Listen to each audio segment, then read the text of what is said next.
The fishing rod bent hard, just as the sun dipped behind the trees. I grinned, reeling in the base thrashing on my line. Nothing beat a quiet Saturday evening at the neighborhood lake behind my house. I'd been fishing that spot for 5 years ever since I moved into this HOA-run mess of a neighborhood. Just as I was about to unhook the fish, I heard that voice. "Zayne Whitlow, you put that fish down right now." I turned slowly, and there she was, Olivia Pendry. President of the Silver Pines HOA, 50-something, wrapped in leopard print and attitude, standing on the edge of the path like she owned the lake, which she didn't. Yet, "What now, Olivia?" I asked, already knowing I'd regret it. "That lake is for scenic purposes only," she snapped, holding up a clipboard like it was the law. "You've been warned twice. This is your third violation. Expect a fine in the mail." I raised an eyebrow.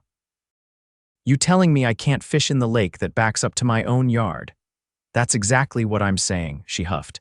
"HOA regulations, page 12, subsection B," I laughed. "That rule was added last month, and it wasn't in the original bylaws." She tapped her clipboard smugly. The board voted. "It passed. You should have attended the meeting." "Olivia, you scheduled it at 11 on a Tuesday. Then maybe you should take this HOA more seriously," she said, marching off with her heels clicking like a gavel. Sure enough, the fine came 2 days later, $200, for fishing. I wasn't going to pay it, but I also wasn't going to let it slide, so I started digging. Turned out, the lake wasn't owned by the HOA. It was technically a private parcel left over from the original developer's holdings. The developer had gone bankrupt years ago, and the lake plot had been sitting in limbo ever since. I spent a week tracking down the contacts, filing the paperwork, and confirming the parcel ID, then I made an offer. A reasonable one. 2 weeks later, I stood at the kitchen counter, holding a deed with my name on it. I owned the lake, every ripple of it, and the first thing I did, I put up a sign. "Private property, no trespassing. HOA members strictly forbidden. Trespassers will be prosecuted." 50 yards from the water, I planted a second sign just for Olivia. "No fishing, no walking, no standing. HOA Karens will be escorted by police." The next day, Olivia showed up at my door, red-faced and fuming. "You can't do this," she barked. "Oh, I absolutely can," I said, holding the deed up to the window. "Want a copy? This is a community lake." "Nope, not anymore. Now it's mine, and the community is banned. You're being petty, and you fine me for fishing." She opened her mouth, but nothing came out. I shut the door. I wasn't finished yet. The police cruiser parked by the curb just as I was finishing my second cup of coffee. I watched through the blinds as Officer Darnell stepped out, adjusted his belt, and approached my porch. He'd been around the neighborhood plenty, mostly to settle parking disputes or noise complaints, nothing serious, until now. He knocked, firm and professional. I opened the door and gestured to the patio chairs. "You want to sit down, or are we doing this the official way?" He scratched the back of his neck. "Zayne, we got a complaint from the HOA, said you're threatening residents, trespassing on common property, and impeding community access to the lake." I tilted my head. "You're kidding." He pulled a folded printout from his pocket. They sent over a letter. "Claims you forged a deed, installed threatening signage, and verbally harassed the HOA president." I let out a slow breath and walked over to the side table where the framed deed sat next to a copy of the plat map. I handed them both to him. "Legit paperwork," I said, "filed with the county clerk." Lake was never HOA property to begin with. He examined the documents carefully, his eyes following the lines on the parcel map. Then he looked up and gave a low whistle. "Well, you actually bought it." "Sure did. And I've got the bank wire and closing documents to back it up if you need more proof." He nodded. "All right, that clears that up. As for the threatening signage," I leaned back against the doorframe. "I didn't name anyone, and will be prosecuted is a legal warning, not a threat." "You know that," he rubbed his jaw. "Yeah, I do. Look, I had to check it out, but between you and me, seems like they're reaching." "They're trying to push me," I said, "but I'll push back harder." "Just keep it clean," he said, handing back the documents. "Don't give them anything they can twist." As he walked back to his cruiser, I caught a glimpse of Olivia watching from her porch, arms crossed so tight she looked like she might implode. Later that afternoon, I drove down to the county records office. If the HOA was accusing me of forgery, I wanted every document certified and stamped twice. The clerk, a woman named Selena who'd worked there for over 20 years, helped me pull everything: title transfer, parcel history, and original developer filings. "You're not the first one to come in here about Silver Pines," she muttered, flipping through the files. I raised an eyebrow. "What do you mean?" She leaned in slightly. "They've been trying to absorb surrounding land for years, tried to claim a vacant lot over on the west side. Owner took them to court. HOA backed off before the hearing." "Do you still have that file?" She grinned. "I knew you'd ask." It took her a few minutes, but she came back with a thick folder. Inside were scanned emails, legal correspondence, and a copy of a cease and desist letter addressed directly to Olivia Pendry. The HOA had tried to quietly annex private parcels by claiming them as common areas. When challenged, they'd quietly retreat and pretend it never happened. I took photos of the entire file. The next day, I requested to present at the upcoming HOA board meeting. Olivia tried to deny my request, but I cited the state's open meeting laws, specifically the clause stating any resident, regardless of membership status, could address the board if the property affected HOA policies. She had no choice but to let me speak. The meeting was held in the community clubhouse, a building the HOA had remodeled last year using questionable funds. I arrived 10 minutes early and brought copies of every document: deed, parcel maps, and the annexation attempt file. The room was packed. Word had gotten around fast. Folks whispered as I walked in, some nodding, others turning away. I recognized a few of Olivia's loyalists, the ones who always voted her way and mysteriously got their landscaping fines waived. I waited until public comment, then stood and walked to the front. "My name is Zayne Whitlow. I live on Birch Hollow at the end near the lake. You've all heard by now that I purchased the lake property." Murmurs rippled across the room. Olivia shifted in her seat, already tense. "I'm here because the HOA filed a complaint against me. They accused me of forgery and harassment. I'd like to address both." I held up the certified deed and parcel map. "This is the legal documentation of the sale, certified by the county, filed with the clerk. If anyone has doubts, I invite you to verify it yourselves." A few residents leaned forward, visibly interested now. "As for harassment, installing signs on private property to prevent trespassing is not a crime. I've been within my legal rights the entire time. However, this HOA attempted to claim the lake as common property without ever owning it." I pulled out the file from Selena. "This is a record of a similar case. 2 years ago, the board attempted to claim a vacant lot as HOA property. The owner threatened legal action, and the board quietly dropped it. I have documentation of that as well." Gasps now. People looked at each other, whispering.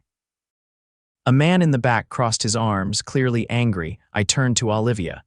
"You filed a false police report. That's a criminal offense." She stood abruptly. "You have no proof of that. The board acted in good faith." I didn't blink. "Really? Then why did you list the lake as part of the HOA's tax assessment paperwork last month? That's fraud." Someone behind me muttered, "That's serious." I continued, calm but firm. "This board has overstepped its authority multiple times. I'm not just here to clear my name. I'm here to call for accountability." The room was dead silent. "I move that the current board be suspended pending investigation, and I'm submitting a petition to the State Attorney General's office to audit the HOA's finances and land use filings." Olivia's face went pale. A woman near the front stood up. "I second that motion." Then another voice. "I third it." Olivia tried to regain control. "This isn't how we conduct official votes." "It is," I interrupted. "According to Article 4, Section 6 of the bylaws, any motion from the floor with 2 supporting members can trigger a special vote if the board is under suspicion of misconduct." Her mouth opened slightly, but she said nothing. I stepped back. The vote passed by majority. The board was suspended pending investigation. The next morning, I filed a fraud report with the county and sent the annexation history to the Attorney General's office, along with a notarized complaint signed by 11 residents. By week's end, an investigator contacted me. They were opening a formal inquiry. The clubhouse was locked down. HOA operations were frozen until further notice, and Olivia, she stopped walking past my house altogether. By the following Thursday, my mailbox held a certified letter from the Department of Consumer Protection. The state was launching a formal inquiry into the Silver Pines Homeowners Association. The letter referenced potential misrepresentation of community assets, unauthorized use of HOA funds, and deliberate obstruction of member rights. I read it twice before placing it gently on my kitchen table. Less than 48 hours later, 2 unmarked cars rolled into the neighborhood. They parked near the clubhouse, and 4 state investigators in navy windbreakers stepped out. One of them carried a thick binder. The other 3 had tablets. They didn't knock on doors. They just walked straight into the clubhouse with a locksmith. By nightfall, word had spread across Silver Pines like wildfire. The HOA's internal records were being seized. I didn't say much.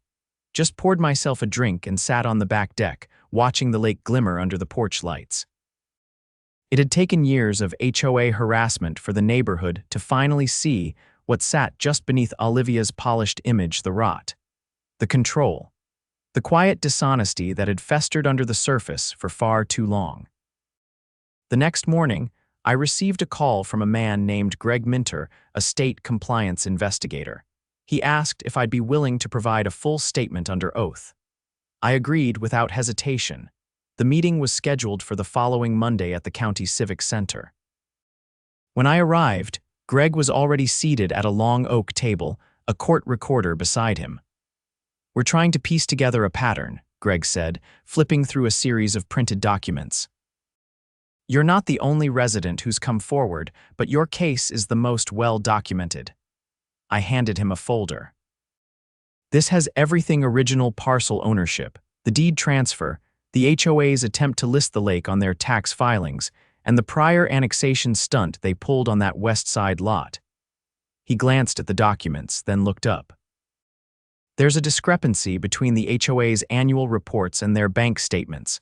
Over $50,000 is unaccounted for across a 2-year span." I blinked.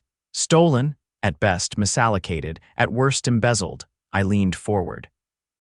"You think Olivia took it?" "We're not ready to say that yet," he said. "But she had exclusive access to the accounts, and she authorized several payments to a company called Pine Vista Consulting." I frowned. "Never heard of them." Neither had we. Turns out Pine Vista's address is registered to a P.O. box in another county. No office, no employees. The listed phone number doesn't work. My pulse ticked up. "A shell company." "That's our suspicion," he said. "We're obtaining a warrant to trace the account. If it leads back to her, she's looking at wire fraud, tax evasion, and misuse of fiduciary responsibility." I left the civic center in silence, the weight of what was unraveling finally settling in. This wasn't just HOA arrogance. This was criminal. That Friday, police cruisers returned, this time with a county sheriff and 2 detectives. They walked straight into Olivia's house and emerged 20 minutes later with several file boxes and her laptop. Olivia followed, hands cuffed behind her back, still wearing her silk scarf and wedge heels. Her face was pale, her expression distant, as if she couldn't quite grasp that it was really happening. A neighbor across the street let out a low whistle as the squad car pulled away.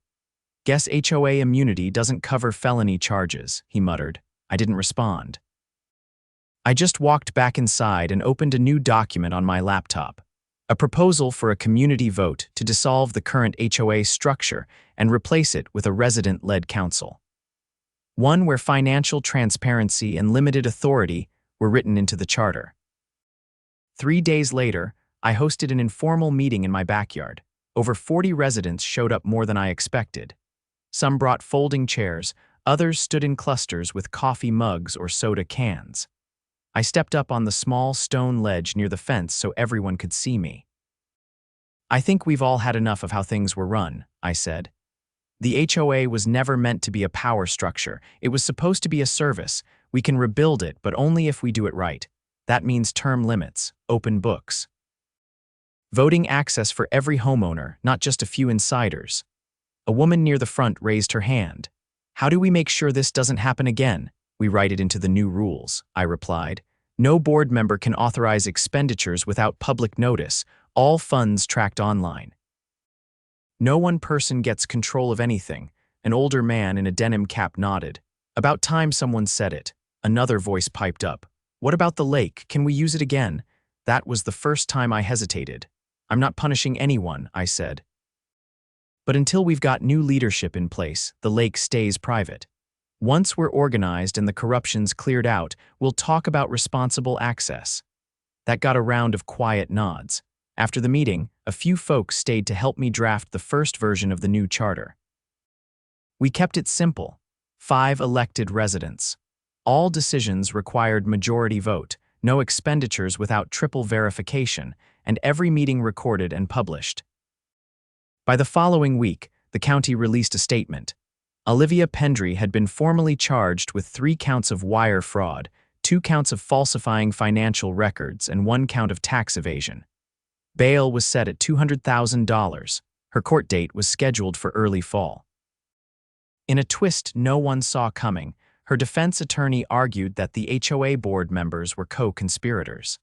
That claim triggered subpoenas for 2 of her closest allies on the board. One of them lawyered up immediately. The other disappeared from the neighborhood entirely vacant house, mailbox overflowing, no forwarding address. The state ordered a full audit of Silver Pine's financials, going back 10 years. It revealed over $70,000 in questionable expenses, including consulting fees, landscape evaluations, and legal compliance reviews that had no receipts or contracts to back them up. With the old guard out and the audit public, residents were furious. Some demanded refunds. Others threatened civil suits. I kept my head down and focused on organizing the first official vote under the restructured charter. It passed unanimously. We elected 5 new council members, people who'd lived in the neighborhood for years, worked regular jobs, and had no interest in becoming miniature tyrants. A school teacher, a retired firefighter, a nurse, a small business owner, and a software developer. No one wanted power. They wanted fairness. 2 weeks later, I stood by the lake again, this time with a group of kids fishing along the bank. I'd reopened access limited to catch and release, with scheduled times and a sign-up sheet to avoid overcrowding. I hung a wooden sign at the entrance. Lake access by permission, respect the land. Respect each other. A boy reeled in a small perch and looked up at me, beaming. Is it true you bought this whole lake just to stop the HOA? I chuckled. Let's just say I didn't like being told where I could fish. He turned back to the water and cast his line. Behind us, the neighborhood was quiet, peaceful. No clipboard patrols, no surprise finds. Just families reclaiming the space they'd always owned, now finally free from the grip of a corrupt board that had forgotten who it was supposed to serve. Justice hadn't just knocked on Silver Pine's door. It kicked it in, took names, and left a blueprint for how to build something better. The first court hearing was set for mid-August.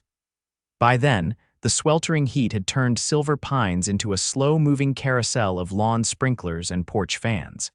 But under that quiet surface, the neighborhood was buzzing with anticipation.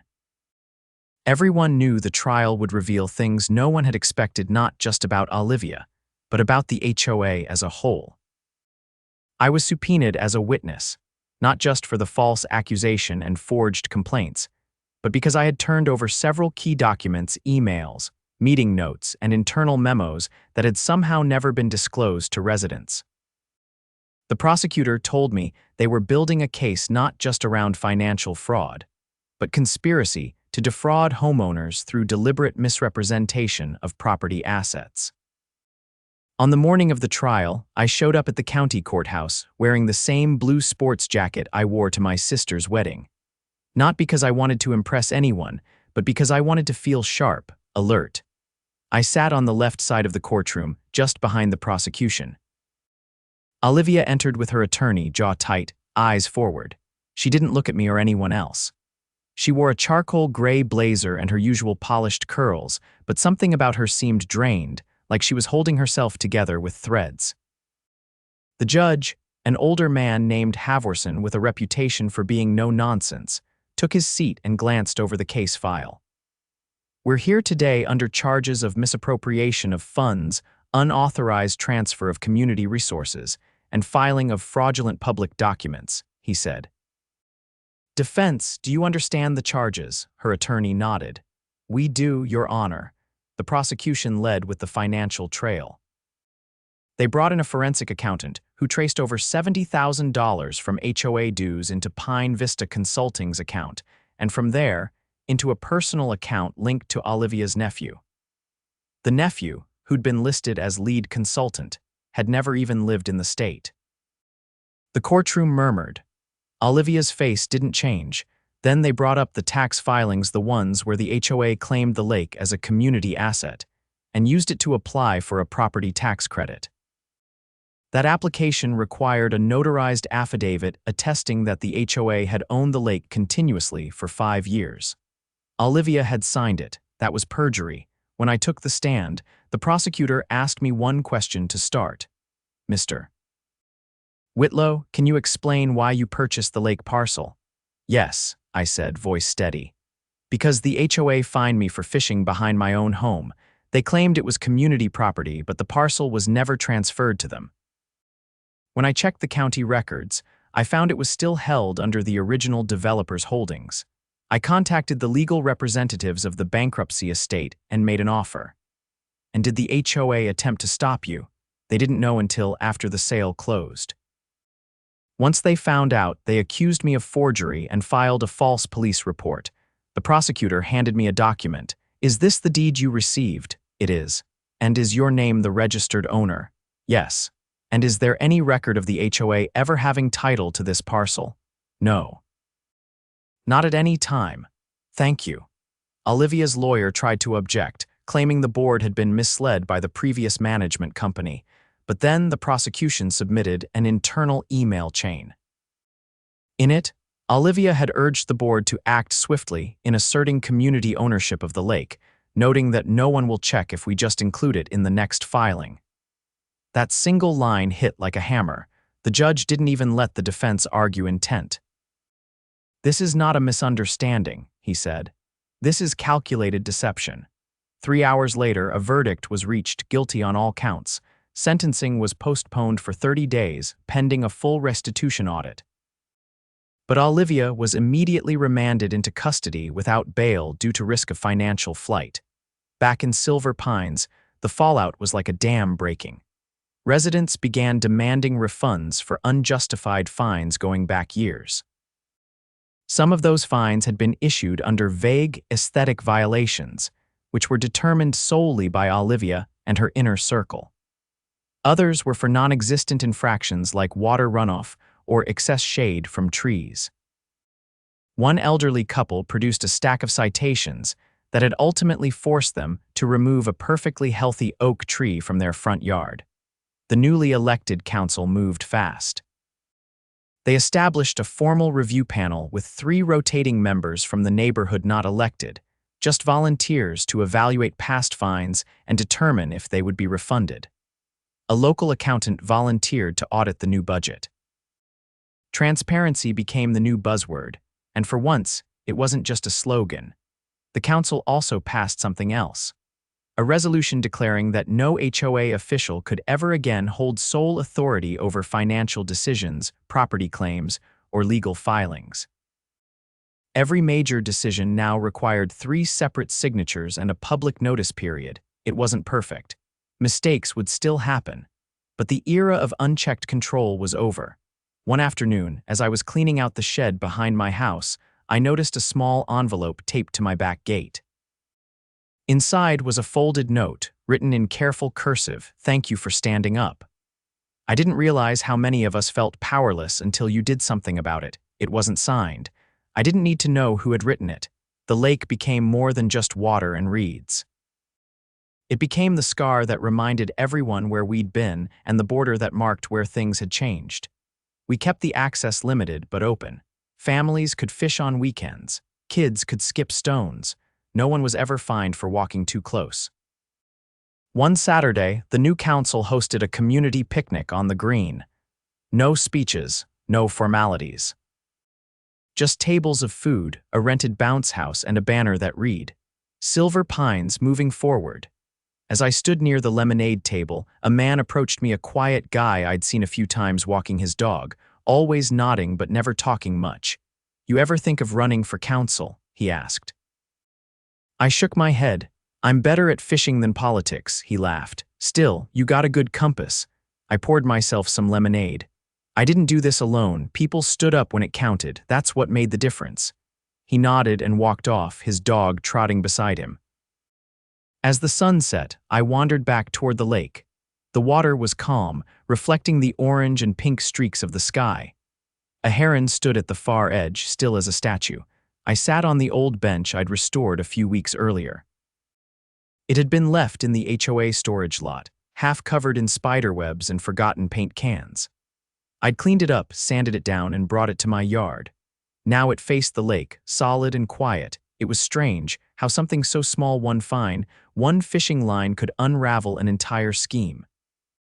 But maybe that was the nature of truth. It didn't shout, it tugged, quietly, persistently, until the whole thing came loose, and when it did, what was left wasn't just justice, it was clarity, it was freedom, it was home.